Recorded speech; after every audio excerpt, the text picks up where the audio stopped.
was going to go over some of the incidents, and the amount of incidents that we have and that they currently are investigating just keeps growing as we learn more and more about what has been transpiring with these individuals. But I'm going to turn it over to Brett Kiker, Chief of my juvenile unit, to go into the actual individual incidents.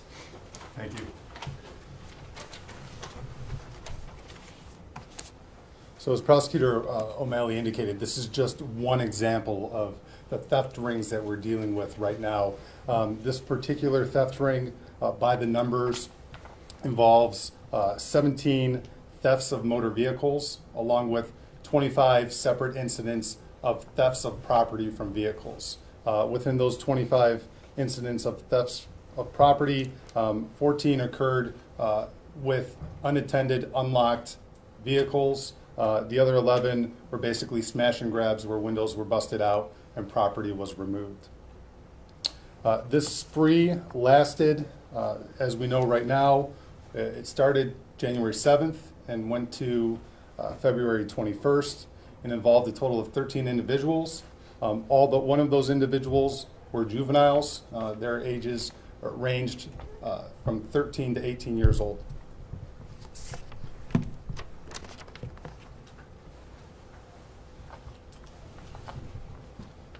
So just to give you a brief timeline of what actually went on. Again, I indicated this began back on January 7th with a theft of a Hyundai Elantra. Most of the vehicles that were stolen from gas stations. There were some incidents where vehicles were left running in driveways to warm up, and when the owners returned to their vehicle, the vehicle was gone. So we have another theft of a motor vehicle on January 10th, and these thefts are important because these vehicles are then used to commit further crimes, as you will see.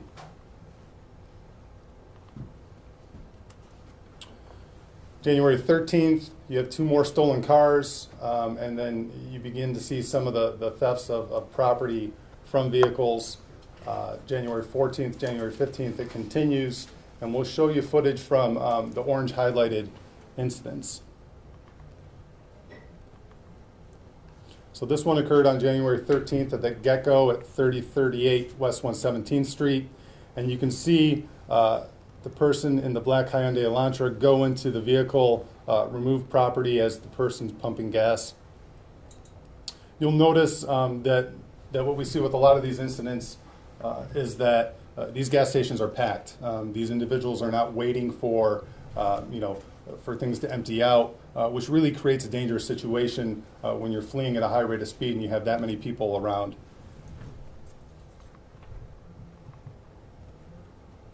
There's another theft of property. You see this black Hyundai Elantra. That is a stolen vehicle. That's the vehicle that was stolen back on January 7th. And you see them go into the passenger side of the white Chevy and steal property.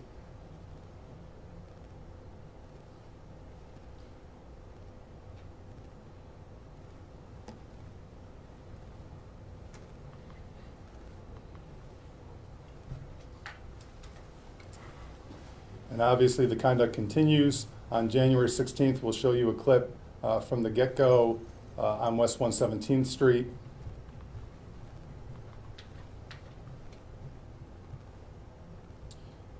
And again, you see the suspect go into the passenger side of that, I believe it's a black Nissan, as the owner is pumping gas.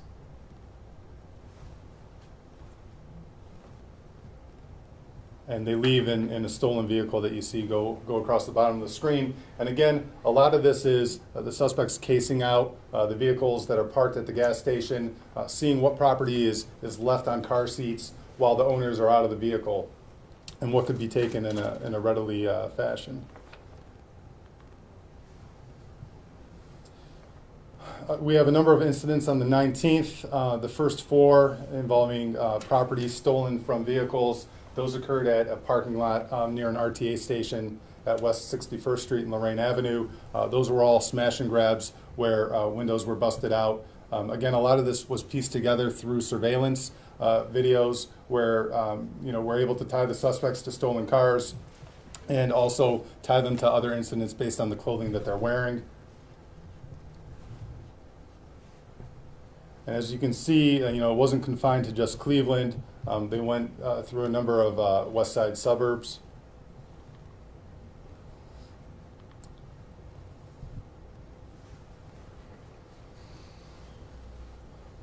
So now you'll see actually a theft of a motor vehicle that's parked at a Shell on Memphis Avenue.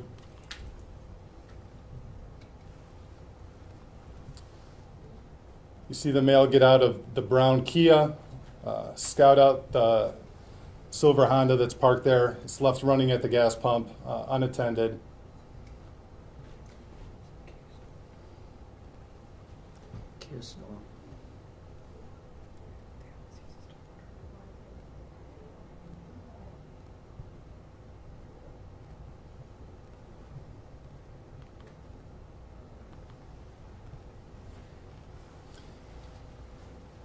And again, the conduct continues. What we see a lot of times with this particular group is they're out, they're going from gas station to gas station, or just kind of touring through neighborhoods looking for easy targets, and they'll pick up a number of offenses on any given date. You notice the Volkswagen Golf, which is stolen earlier in the day on the 28th, is then you'll see being used in the theft of the Buick LaCrosse that occurs later on that night.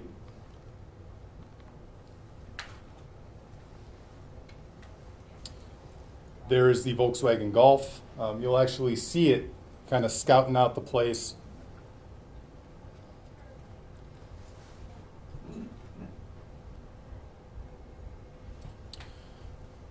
There, the person driving the Buick LaCrosse gets out. You'll see that the vehicle is still on.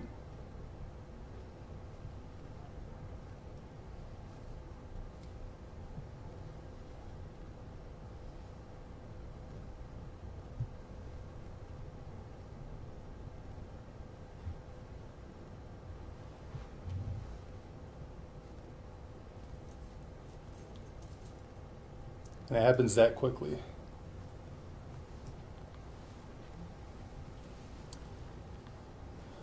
Now this particular ring continued on into February with additional thefts of both vehicles and property from vehicles.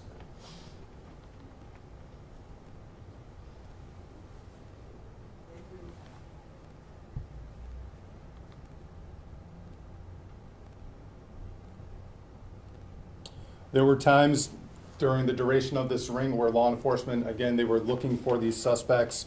There were instances where they did observe some of the stolen vehicles, and there were actually chases, pursuits that went on in the different jurisdictions.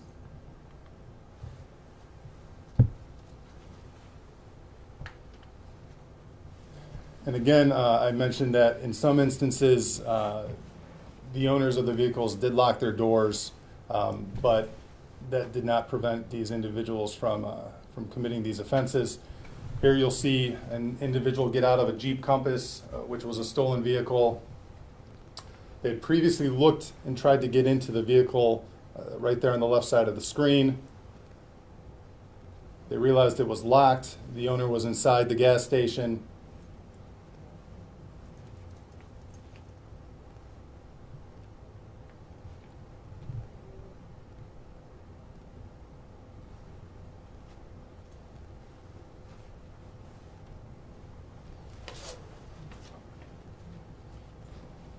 Again, you can see the traffic that's going around this location.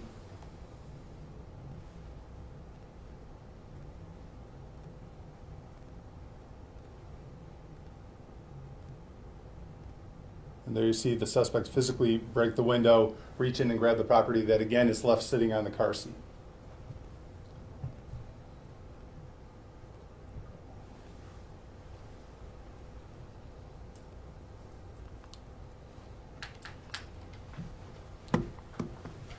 So again, by the numbers, we had this group tied to 17 thefts of motor vehicles. Sometimes we had them tied to the theft of the car itself.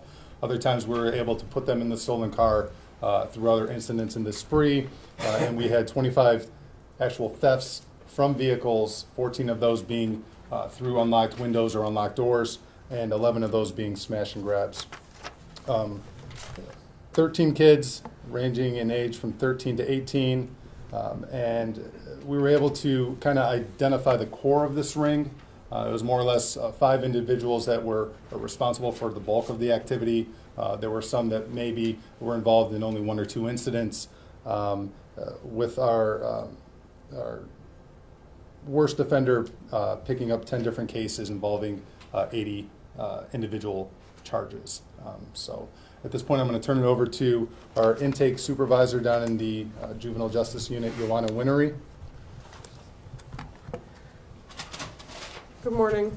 I just wanted to take the first few minutes to thank the 8 different police departments that you see depicted on our screen here.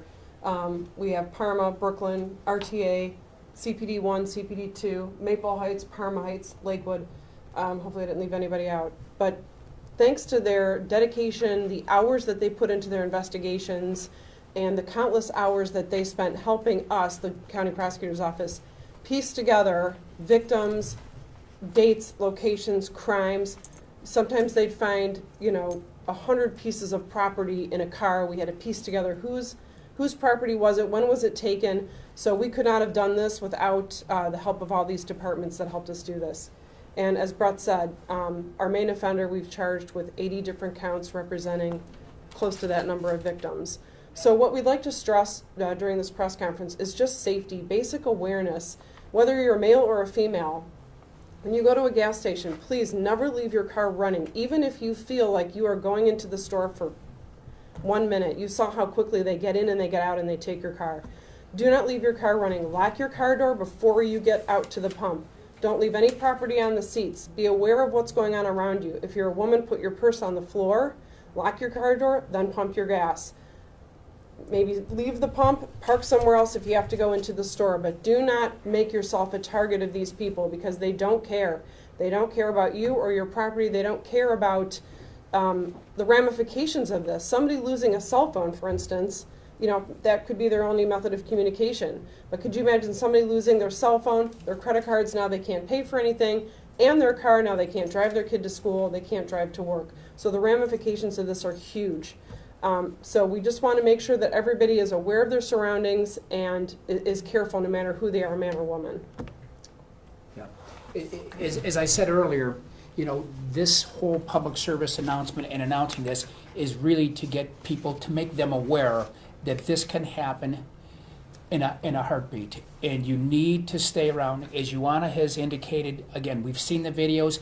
Purses are being stolen within seconds. Cars are being stolen within seconds. And again, do not make yourself a victim. Use preventative measures. Hide your purse. Keep your purse with you. Lock your car. Never, ever, ever leave your car running and going anywhere. You have to remain vigilant, and you have to prevent these measures, or you will be a victim. And again, I just want to thank the dedicated and hardworking law enforcement agencies that helped put this together, because it is a very complex. There's many victims. There's pieces of evidence found. As you can imagine, there's a lot of items that have been taken. But again, just people need to remain vigilant. Any questions? So the cell phones, purses, was there anything else that they were looking to steal? Yeah, I mean, some individuals actually, were attending. Some individuals were attending school. They had left their book bags on the seat with their iPads in them, with their laptop computers, their textbooks. I'm aware of a couple instances like that where, again, the disruption that causes to someone's life and to what they're trying to do in their life is significant. Basically, this group would take whatever they could find, whether it was loose change in the vehicle or bigger items like electronics. Is this group connected to the rash that happened in Cleveland Heights and East Cleveland? No, as I indicated, we're dealing with multiple rings. This is just one example. Those cases, those 80-plus break-ins is something that we're actively looking at right now. Why not? Why the uptick recently? That's a great question. I'm not sure it's one that we can necessarily Well, you know what? answer. It seems that criminal activity is learned, and groups of young adults see these activities. They learn these activities. They learn these activities from others. They learn these activities from social media, and they use it as an opportunity. It it is so quickly executed, and often again they're targeting women who they feel there will be little fight back, and so they're targeting the most vulnerable, at a point where they're very, unaware as they're sitting there going through the normal course of their daily lives. I mean, pumping gas is a routine activity of which generally in the past nobody has ever had to fear that as you're pumping gas, your purse is going to be stolen. But as we have seen, that it can be executed in literally a second or two. And so, again, it's criminal activity is a learned behavior, and these activities spread, and we're seeing it on both sides of our county. And again, the point today is to make people aware and try to prevent further crimes from occurring. And that will occur when people become aware that this is happening, which is why we're doing this today, and trying to prevent other crimes from occurring. And the only way we're going to do that is if people know that people are at gas stations and they're just waiting for you to start pumping gas so that they can steal your possessions. Just how big is this? Have we ever seen a spike like this before? When we're talking numbers, again, that Cleveland Heights situation was 80 in a matter of days. Yeah. Days. This is over the course, we're talking perhaps 80. And again, the investigations are continuing. So they're trying to piece everything together. So when you see gaps in those timelines, there's probably something there that we have yet to learn. So again, it's just about remaining vigilant. I can't say, you've been there several years, I can't say in my 3 years in the office we've seen this type of rash of criminal activity on both sides of our county. But again, the point here today is we got to prevent it, which is why we're making this announcement and making these videos available to people, because when people see these videos on television tonight, they're going to picture themselves in that situation, and they're going to realize, I pump gas and I leave my purse on the seat.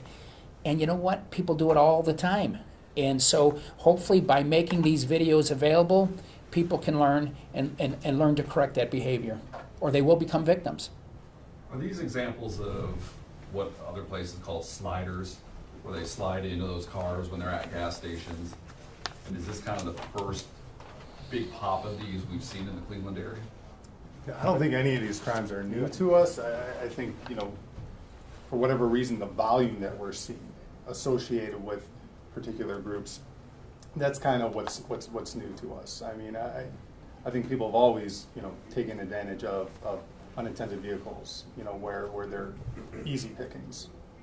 What does it say to you that in a lot of these cases, your victim is literally 2 seats away on the outside of that car? What frightens me is you saw we have at least one or two videos where you see the victims begin to chase the vehicles out of the parking lot. And part of the hope is today is that we don't want another tragedy to occur. And when you have victims trying to chase down their property and cars speeding away, other terrible things can happen. And whether people get in their car and chase cars, or however the scenario may unfold, it's best to prevent it. And by preventing it, hopefully people become aware and that it doesn't happen. But it's very possible that additional tragedies can occur if this activity isn't stopped.